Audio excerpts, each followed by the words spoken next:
Help me, brother! I fled to my brother's place in the middle of a freezing winter night, wearing ragged clothes.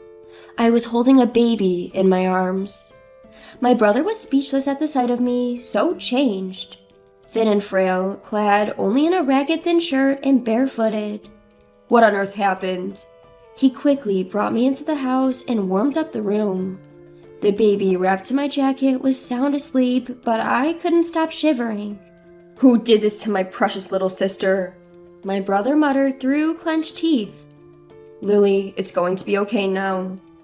Upon hearing my brother's gentle voice, I felt a wave of relief, as if all the strength had drained from my body.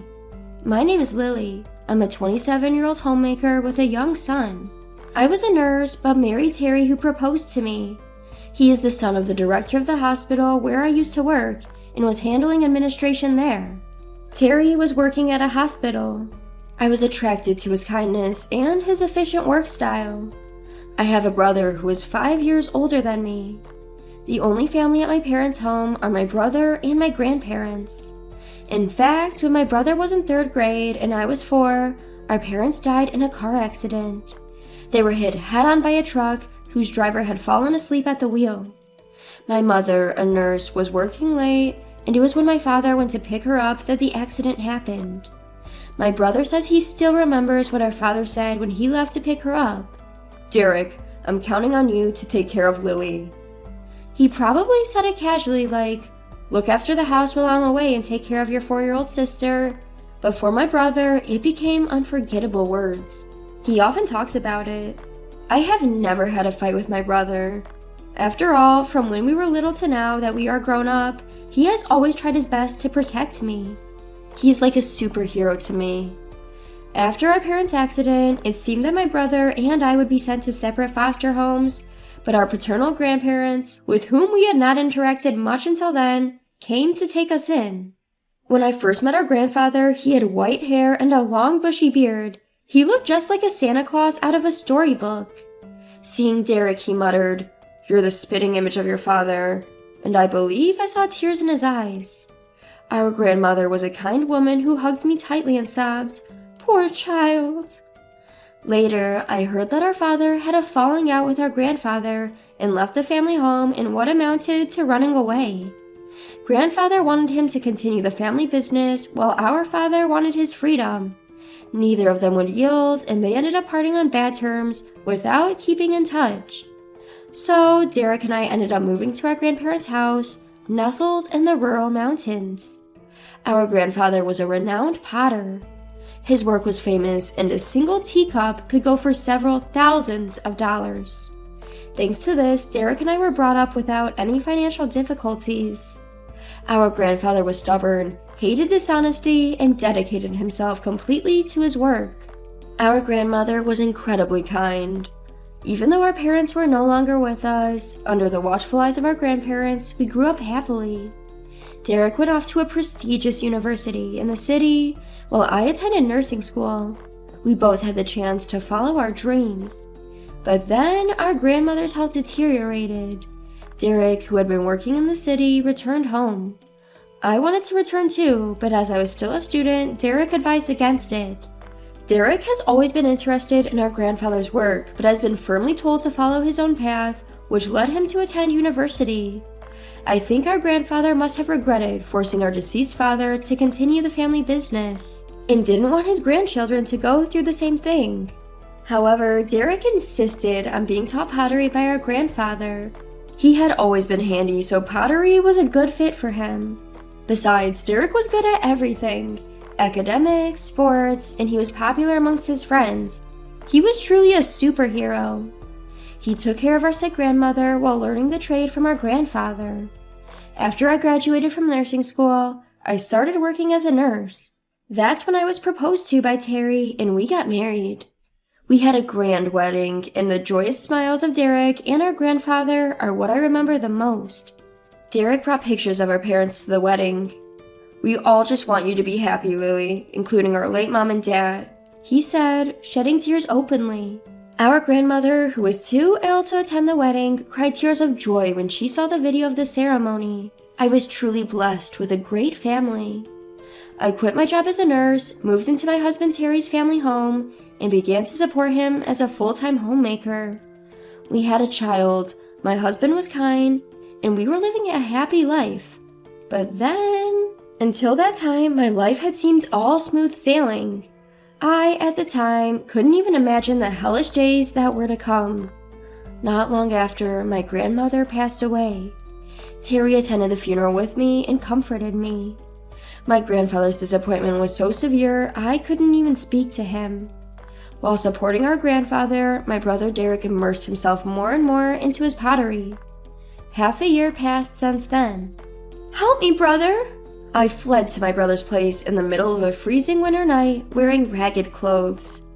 I was holding a baby in my arms. Upon seeing my drastically changed appearance, Derek was at a loss for words. I was so skinny and weak, just wearing a thin, tattered shirt and barefooted. "What on earth happened?" He quickly let me in and warmed up the room. The baby wrapped in my coat was sound asleep, but I couldn't stop shivering. "Who did this to my dear sister?" Derek murmured, clenching his teeth. I felt a wave of relief wash over me as if all strength had left my body. I didn't want to worry Derek or our grandfather, but I had no choice but to tell them. I began to recount the events at my in-laws' house. Terry and I were living together, but due to my in-laws' concern that I should rest during and after pregnancy, we moved into their house. My in-laws were both remarried, and Terry was the stepson of my mother-in-law. They seemed like a genuinely close family. I was happy that I and my child could become part of this family. My father-in-law was kind to me. He told me to make yourself at home, and I really appreciated his kindness. Since I had no father, his kindness was even more precious to me. However, my mother-in-law seemed not to like this. "You're flirting with my husband, aren't you? You disgusting woman," she suddenly began to say. She started harassing me when my father-in-law was not around. "You're an uneducated child with no parents. You don't qualify as a wife. We are not of the same status." As she says, not just verbally abusing me, but also causing physical harm, like spilling boiling water from a pot towards me, finding pins in my meals, and even trying to push me down the stairs. It was life-threatening. My mother-in-law's family has a long-standing reputation in the retail business, managing a major department store chain, which is currently run by her brother. "Your background is miles apart from mine, you know. I can't blend with someone who grew up in poverty," she says, looking down on me. And then a situation arose that added to my troubles. With a shortage of staff in the hospital, I, a former nurse, would often be called in to help, working alongside my husband, Terry. I noticed something quite unsettling during this time.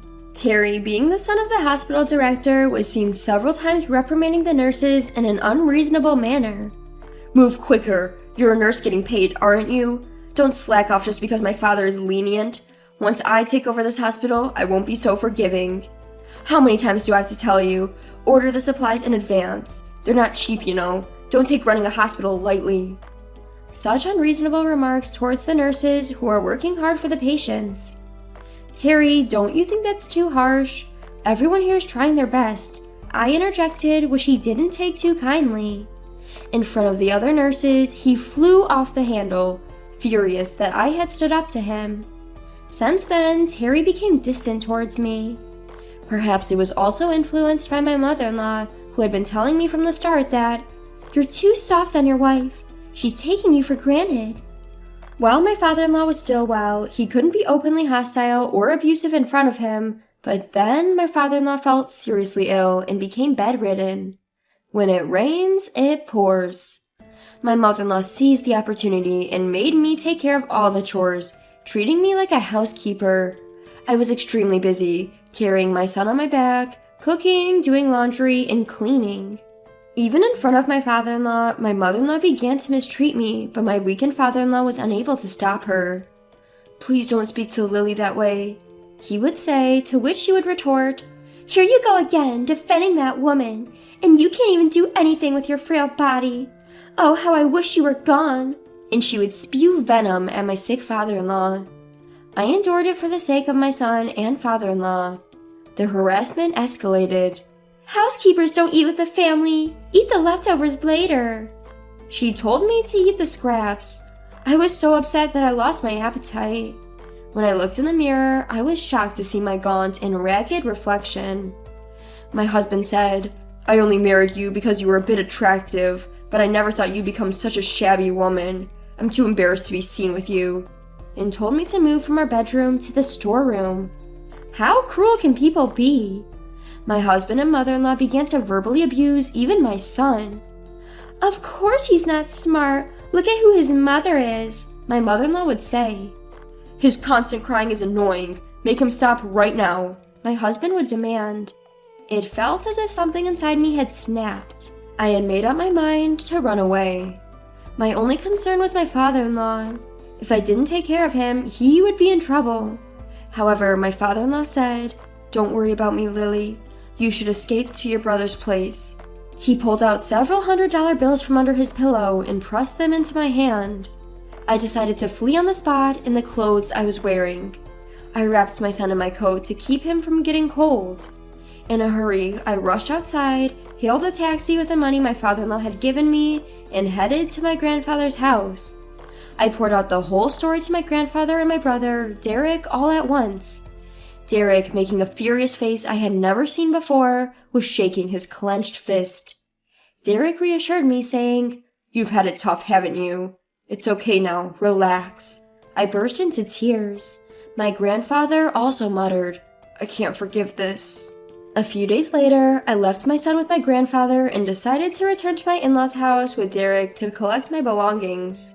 I had left in a hurry without a word, so I thought it would cause trouble if there was any fuss. When we returned to my in-laws' house, my husband muttered with a cold gaze, "You finally returned, huh?" Derek calmly replied, "My sister seems very distressed, so we'll be taking care of her for a while. We came today to collect some of her personal belongings." Then my husband retorted, "I married her, so if she doesn't come back, there will be no one to do the chores. That's a big problem for me." My mother-in-law, looking down on Derek, said, "I heard you do pottery. It must be a poor life, isn't it? Even if you take care of my daughter-in-law, it's going to be tough for you, right? Please send her back. It's a problem for us too." Derek clenched his fist tightly. I could see that he was desperately trying to suppress his anger. When we asked to take back our belongings, we were directed to a storage room in the corner of the hallway that served as my room. In the corner of the cramped room, where cardboard boxes and old appliances were carelessly placed, there were a few changes of clothes for me and my son. There were no heating appliances, just a thin blanket on a thin mattress. Derek was at a loss for words, seeing the harsh conditions I was living under. When he glared at my mother-in-law, saying, "Is this where you shoved my dear sister and her child?" she retorted, "She should be grateful just to have a room. She's just a housekeeper after all." I wanted to get out of this house as soon as possible, but I was worried about my father-in-law and wanted to see him. My father-in-law, happy to see me again, quietly handed me something. My father-in-law apologized to Derek for not being able to protect me. For several days after that, we made preparations. And then, along with my grandfather and Derek, I headed for my in-laws' house. I was determined to fight for my son. I couldn't keep running away forever. When I arrived home, I handed my husband the divorce papers. He was taken aback for a moment, but then declared he wouldn't pay alimony or child support since I was choosing to leave. I played a recording I had of his mother, my mother-in-law, belittling me and him shouting at me. "This is evidence of the abuse I suffered," I informed them. Both my husband and my mother-in-law looked shocked, asking, "When did you even record this?" It turns out my father-in-law had secretly recorded everything to help me.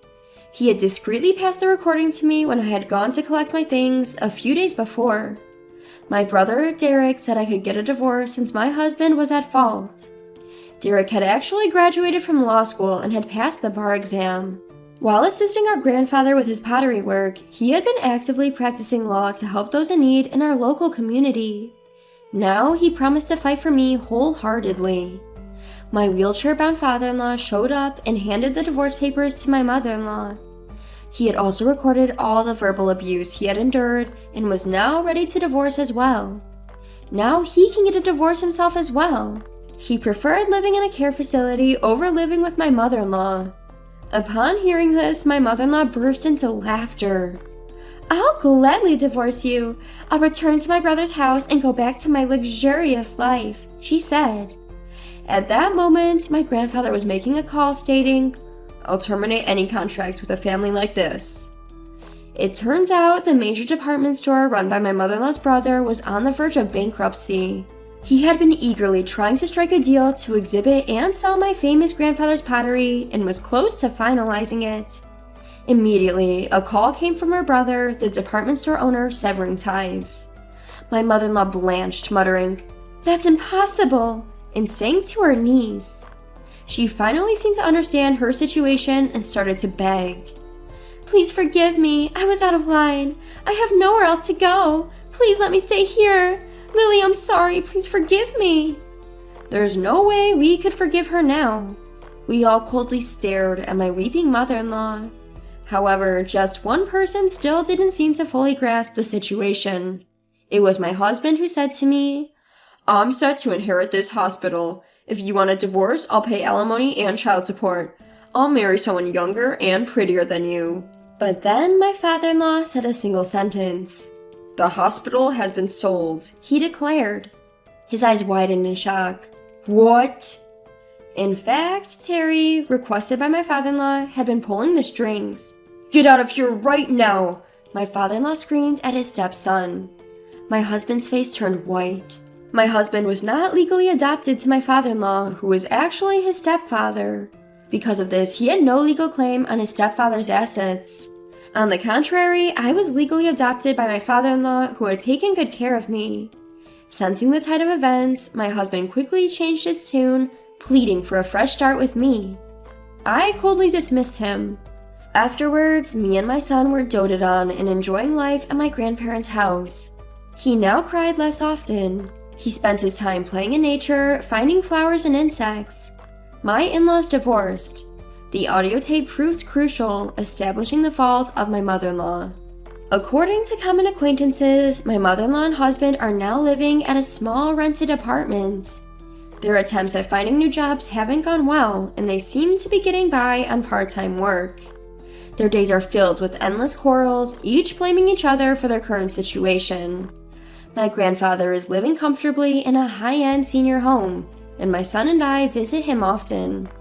Terry, as always, continues to work with pottery under my grandfather's guidance. My mother-in-law's brother, who wasn't at fault, held the pottery exhibition at the department store.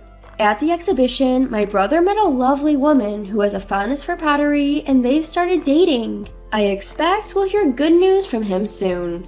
I work as a nurse at a hospital near my grandfather's house.